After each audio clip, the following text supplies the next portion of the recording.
ágæta árrisula samkoma. Ég held að sé við hæfi að segja það að stjórnarskráin hafi komið mér á óvart og það er vel. Það er skemmtilegt þegar maður verður fyrir svona aha-upplifunum við að lesa texta sem maður taldi sig þekkja.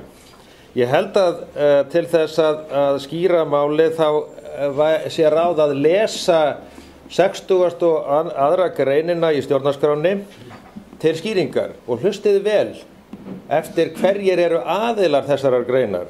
Hin evangeliska lúterska kirkja skal vera þjóðkirkja á Íslandi og skal ríkisvaldið að því leyti styðja hana og vernda. Ég fór að velta vöngum yfir merkingu greinarinnar og spurði mig hvað fjallar hún.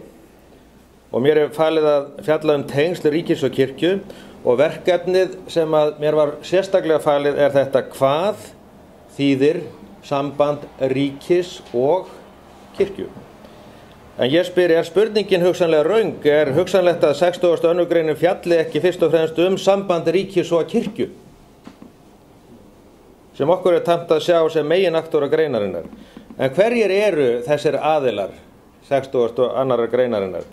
Okkur hættir til þess að sjá aðeins ríki og kirkju en sjást yfir að ríkið er sambandsaðili hennar. Er ekki sambandsaðili hennar heldur fremur styrktar eða stuðningsaðili. Evangelisk lútersk kirkja kemur við sögu, hún skal vera kirkja hverra, ekki ríkisins, ekki dómsvaldsins, ekki framkvæmdarvaldsins, ekki einhver samfélagshluta eða stofnunar, heldur kirkja hverra? Þjóðarinnar. Þjóðkirkja. Aðilar greinarinnar eru því ákveðin kirkja annars vegar og síðan þjóðin hins vegar. Ríkið kemur aðeins við sögu sem þjónustu aðili að sambandi ríkis og þjóðar og hlutverk ríkisins er að styðja og vernda samband kirkju og þjóðar. Í því er djúp og snill þessara greina fólkið. Þjóðin, hún er heildin, kirkjun er ætlað að gegna hlutverki gagnvart henni og samband þjóðar og kirkju er að mínu viti sáttmáls hlutverk sem hefur með farsæld þjóðarinnar að gera. Rof eða niðurfelling greinar er því veiga mikil endurskilgreining á eðli þjóðarinnar.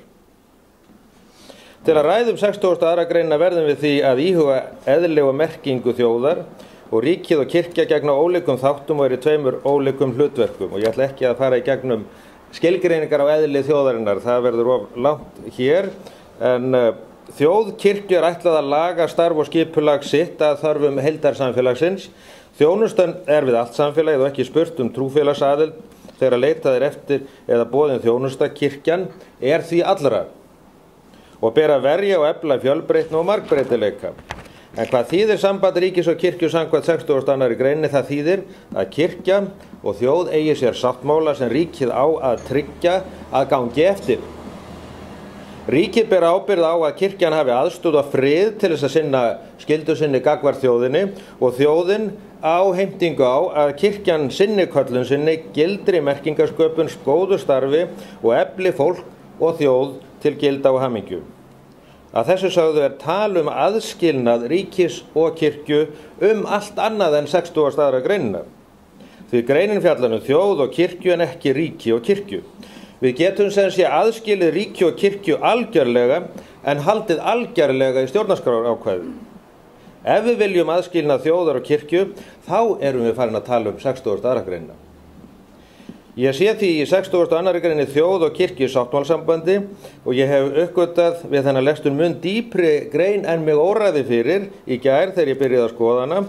Því segi ég, stjórnarskráin kemur á óvart. Takk fyrir.